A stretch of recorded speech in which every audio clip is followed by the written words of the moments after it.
Je traite ma phobie des éoliennes en une seule séance d'EFT. Bonjour à toutes et bonjour à tous, bienvenue dans cette vidéo. Je suis David Vigneron, je suis formateur en hypnose clinique, thérapie brève, EFT ça tombe bien, infirmier diplômé d'État et je tiens avant toute chose à vous souhaiter une excellente année 2026, la prospérité, l'amour, l'entourage parfait, la santé évidemment. Je vous souhaite le meilleur, tout le meilleur, que le meilleur à vous et à toutes les personnes que vous portez dans votre cœur. Excellente année 2026. Alors c'est une vidéo podcast, vous n'allez pas me voir, mais vous allez bien m'écouter parce que ce que je vais vous partager, eh bien c'est très intéressant puisque je vais vous parler de ma phobie. Donc c'est de l'expérientiel, celle des éoliennes que j'ai traitée tout seul grâce à l'EFT. Et je vais donc vous expliquer, puisqu'on va s'intéresser aux consultations, aux consultants, comment accompagner efficacement des personnes atteintes de phobies spécifiques, parce que là c'est une phobie spécifique en l'occurrence, comment les accompagner en une seule séance de FT. Je vais tout vous expliquer. Avant de démarrer, sachez que vous pouvez vous abonner à ma chaîne YouTube. Pour cela, cliquez sur le bouton s'abonner et activez la cloche de notification pour être informé lorsque je sors de nouvelles vidéos. C'est gratuit, c'est régulier, alors profitez-en. On y va, c'est parti. Je traite ma phobie des éoliennes en une seule séance de FT. C'est parti. Alors en fait, pourquoi cette phobie? J'en sais rien du tout. Il n'y a pas de cause particulière. Parfois, il y a des phobies où on retrouve des causes. Une personne qui a la phobie de la conduite, elle peut avoir vécu un accident de la route, auquel cas ce serait un souvenir traumatique, voire un syndrome de stress post-traumatique. Enfin là, il n'y a pas de cause particulière et il se trouve que dans ma région, depuis plus de 20 ans, il y a énormément d'éoliennes. Peut-être chez vous aussi, j'imagine que c'est le cas un peu partout. Enfin, il y a énormément d'éoliennes.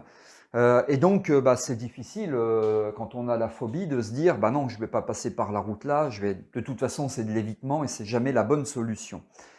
Et donc, à chaque fois que je passais à côté d'une éolienne en voiture, alors pas forcément au pied, que je la voyais de loin, parfois même à quelques centaines de mètres, j'avais une sensation de mal-être. Je me sentais mal à l'aise, une espèce de sensation d'être confronté à l'immensité. J'ai cherché à savoir aussi d'où pouvait venir cette sensation de mal-être à l'idée d'être confronté à l'immensité et j'ai rien trouvé, je sais pas, voilà, j'ai retrouvé aucune cause. Alors, c'est pas parce que vous retrouvez pas de cause qu'on peut pas travailler, la preuve, et ça veut pas dire aussi que systématiquement, il y a toujours des causes. Parfois, il y a des phobies spécifiques, les araignées, les souris, enfin, et plein d'autres phobies où il n'y a pas de cause. Moi, j'ai vraiment cherché, creusé, il n'y avait pas de cause. Donc, soyez à l'aise avec le fait que si un consultant vient vous voir et que vous ne retrouvez pas de cause, ça pose pas de problème. On cherche, on essaie de trouver, mais il n'y a pas toujours de cause. Et puis, un jour, avec mes parents, on se promène, on prend la voiture, enfin on était tous les trois, on se promène, c'était en été, on va boire un coup dans un petit bistroquet de village, etc. Et puis on marche et là on voit une éolienne au loin, et moi avec ma phobie du coup ça me pose un problème, on voit une éolienne au loin et puis mon père dit tiens on va aller marcher, on va aller près de cette éolienne, on va voir comment c'est fait, etc. Bon, moi j'avais un petit peu honte de leur dire non, non, moi j'ai la trouille des éoliennes, j'ai la phobie des éoliennes, donc on n'y va pas, enfin vous voyez, bon. Et on y va. Et évidemment, je me sens un peu tachycarde, enfin le cœur qui bat un petit peu plus vite que la normale, je me sens mal à l'aise, j'aime pas du tout cette sensation, et c'est assez difficile pour moi. Et puis malgré tout, j'y vais. Voilà, donc j'y vais, alors je suis pas trop à l'aise, enfin pour autant je m'effondre pas, vous voyez, je fais pas une attaque de panique, mais je me sens pas à l'aise.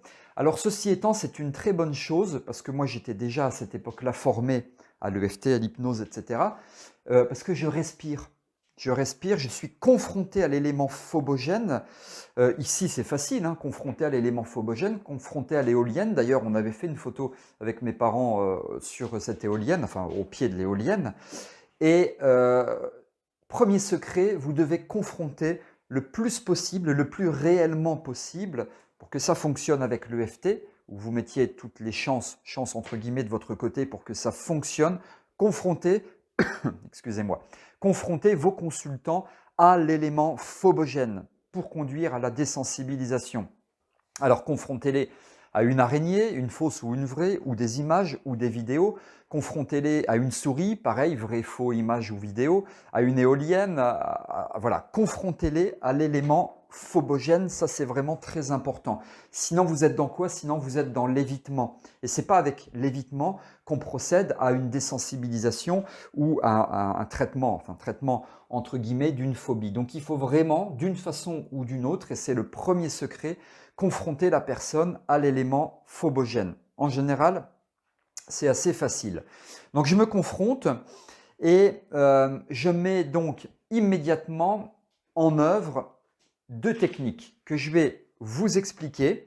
Je vous l'explique dans un instant. Juste avant cela, je voudrais vous proposer de vous inscrire gratuitement à ma prochaine conférence en ligne qui s'intitule « Comment utiliser l'EFT lors de vos prises en charge thérapeutiques ». Le programme figure dans la description de cette vidéo. Je vous le commente en 10 secondes. Je vais vous expliquer bien sûr ce qu'est l'EFT en long, en large et en travers. Je vais aborder les 5 facteurs qui constituent l'efficacité bluffante de l'EFT pour que vous puissiez appliquer immédiatement, rapidement. Quelles sont les différences et points communs avec l'EMDR? C'est une partie très intéressante. Je vais vous expliquer quelles sont les 3 erreurs à éviter lors de la pratique de l'EFT et je vais vous communiquer les enseignements liés. Évitez ces erreurs évidemment. Je vais vous partager 3 exemples de prise en charge qui de base ne relevaient pas de l'EFT et pourtant vous verrez bien sûr, je vais vous donner de précieux conseils et je vais vous offrir aussi des cadeaux pour que vous commenciez à appliquer l'EFT dès maintenant et je répondrai évidemment à toutes vos questions. Inscrivez-vous, c'est sous cette vidéo, profitez-en. Je poursuis avec ma phobie des éoliennes, donc je me confronte et je mets immédiatement en œuvre 2 techniques. La première, c'est la respiration. Une respiration désensibilisante qui stimule le système nerveux autonome parasympathique, puisque je suis en hypersympathique. C'est normal, c'est réactionnel, confronté à l'élément phobogène, le cœur s'emballe, la tension artérielle elle monte un petit peu, enfin je ne fais pas du 22 tension évidemment, etc. Donc hyper sympathique du système nerveux autonome. Et donc, je dois rééquilibrer le tout et donc stimuler davantage le système nerveux autonome parasympathique. Et donc, c'est une respiration désensibilisante que j'utilise et pour ça, il faut que les expirations soient prolongées. Expiration plus longue que les inspirations, donc autrement dit, les inspirations plus courtes. Donc, longue expiration. Et discrètement, je tapote les points 7-7. Alors, je tapote ou je masse tranquillement, je fais discrètement puisque j'ai mes parents à côté et je ne veux pas trop qu'ils voient ça. Et donc, je fais les deux en même temps. Cette respiration et les points 7-7 sont des points de libération émotionnelle. Ces 2 points. Pourquoi 7-7? Parce que ce sont les points numéro 7. Il y en a 2. 7-7, ce sont des points claviculaires. Tous ces points-là, je vous les montre dans ma conférence en ligne. Et je m'approche donc petit à petit, un peu moins rapidement que mes parents évidemment, je m'approche, respiration désensibilisante, 7-7, tout en regardant l'éolienne, parce qu'il faut que je me confronte, je vous ai dit, la confrontation combinée à d'autres techniques telles que je les évoque ici permet la désensibilisation et permet quoi? Permet l'extinction de la mémoire de peur. Et ça, c'est le secret numéro 2. C'est une espèce de, enfin pas une espèce, c'est une thérapie désensibilisante, respiration désensibilisante, je vous l'ai dit, à viser extinction de la mémoire de peur. Extinction de la mémoire de peur, c'est quoi? C'est on diminue l'activité de l'amygdale cérébrale. Alors ça aussi, je l'évoque dans tous les sens, dans la conférence en ligne. N'hésitez pas à vous inscrire, c'est très intéressant. C'est des neurosciences. Donc, thérapie désensibilisante à viser extinction de la mémoire de peur grâce à une exposition progressive, puisque je m'approche tout doucement, à l'élément phobogène. J'ai tout dit ici. Tout ça, vous pouvez l'appliquer sur vos consultants. Vous les exposez tout doucement, par exemple à des araignées, sur l'ordinateur, respiration désensibilisante, 7-7. On est donc dans de la thérapie désensibilisante à visée extinction de la mémoire de peur grâce à une exposition progressive à l'araignée, à l'élément phobogène. Moi, dans mon cas, donc vous l'avez compris, à l'éolienne. L'erreur ou les erreurs à ne pas commettre, premièrement, c'est de ne pas faire d'exposition en disant c'est trop violent. Ça pourrait être violent si vous ne faites pas de l'exposition progressive. Si vous faites de l'exposition brutale, évidemment c'est violent. Donc il faut de l'exposition pour stimuler l'amygdale cérébrale, pour stimuler le système nerveux autonome sympathique, ce qui va nous permettre de rééquilibrer tout cela et donc de désensibiliser. Donc erreur numéro 1, pas d'exposition. Erreur numéro 2, ce serait que ce soit brutal, je viens de vous l'expliquer. Et erreur numéro 3, ce serait qu'il n'y ait pas de désensibilisation. Parce que si, par exemple, vous confrontez la personne à l'élément phobogène et puis que vous lui dites, voilà, maintenant vous pensez à une superbe plage, vous n'avez pas fait une désensibilisation. Vous avez fait un ancrage négatif sur une superbe plage. Superbe plage égale araignée, très mauvais. Donc, la désensibilisation, c'est vraiment ce que je vous ai expliqué. Donc, la troisième erreur, c'est pas de désensibilisation ou une mauvaise désensibilisation comme je viens de vous expliquer ici. Il faut bien comprendre que l'amygdale cérébrale qui schématiquement, enfin c'est ça, hein, en résumé plutôt, est le centre de la peur, eh bien l'amygdale, il comprend le langage du corps. Il ne comprend pas le langage des mots. Vous avez beau dire à la personne « n'aie pas peur », l'éolienne, elle ne va pas te tomber dessus. L'araignée, les petites bêtes ne mangent pas les grosses, enfin vous pouvez dire tout ce que vous voulez. Ça ne va pas fonctionner parce que ça ne marche pas comme ça. Donc, on passe par le corps. Et pour passer par le corps, il faut que ce soit désensibilisant, il faut que ce soit progressif, il faut qu'il y ait une confrontation, donc c'est ce que je vous ai expliqué, etc. Ça, c'est le langage du corps. Et donc, il n'y a que comme ça qu'on procède à une exposition, à une extinction de la mémoire de peur. Et l'extinction, elle est définitive. Je vais y revenir. Alors au cabinet, vous allez pouvoir exposer vos consultants avec une fausse araignée, comme je vous l'ai dit, ou une fausse souris. Vous en trouvez d'ailleurs dans les farces et attrapes, avec des diaporamas où vous montrez des araignées. Vous y allez progressivement. Vous ne mettez pas un diaporama de migale tout de suite, hein, bien sûr. Des vidéos aussi. Hein. Moi, j'ai déjà fait des... je me souviens, en tête là, un gamin de 15 ans, enfin un ado, phobie des araignées, et puis j'ai travaillé avec des vidéos sur YouTube.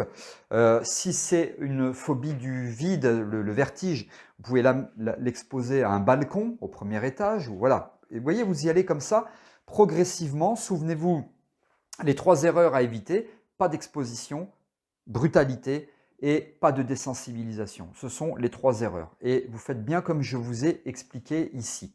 Et selon les neurosciences, et s'agissant de l'extinction de la mémoire de peur, les résultats, ce n'est pas qu'ils sont durables, ils sont durables, mais au-delà de ça, les résultats sont définitifs. Pourquoi? Je vous l'explique donc dans ma conférence en ligne. N'hésitez pas à vous inscrire. Là, il faut prendre un petit peu plus de temps, effectivement, pour expliquer la mémoire de peur, son extinction et pourquoi les résultats, in fine, sont définitifs.